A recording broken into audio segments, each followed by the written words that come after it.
туугандар, өткөрбөй көргүлө ушуну. Мен Азда деген магазиндемин. Баягы топтолуп калган тыйындар ары болот го, 1 сомдон баштап 50 сомго чейинки тыйындар, бу жерде 2 сом, 5 сом, 15 сом дегендер, 20 сом деген тыйындар иштетилбейт анча.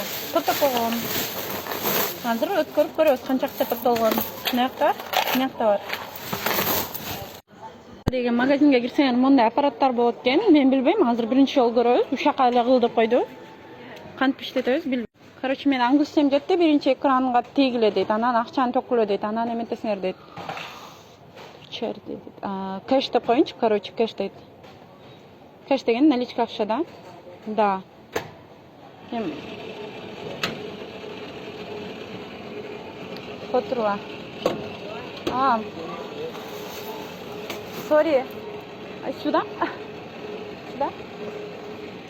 Жардам сурадым, жардам берип атат мага. Здесь.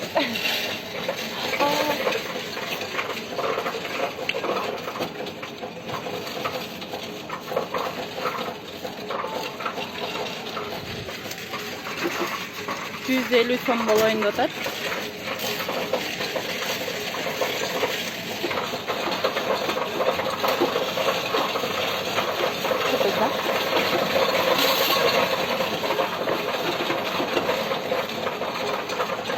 Здесь Russian евро.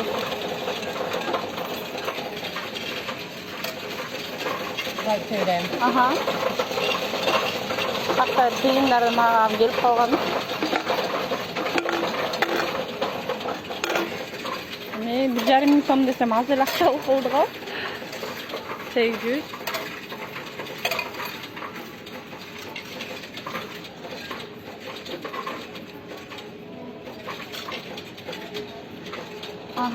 Kırgızstan 3 somu.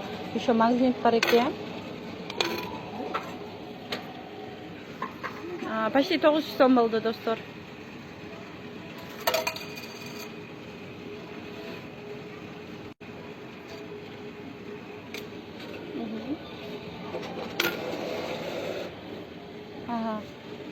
Короче, кассасына бардым. 800 сомго соода кыласың, же либо 800 сом берем дейт. Ана мен соода кылганды тура көрдүм, потому что үйдө эч бале жок, таш пакет да жок. Так, 800 сомго эмне алдым? Капуста алдым. 55 сомго. 68 сомго бөйрөкпү, өпкөбү, айтор бирөөсүн алдым. Пияз менен куруп күйгөндө. Токтун этин алдым. 390 сомго. Жумуртка, баклажан, помидор, картошка, болгарский перец. Мына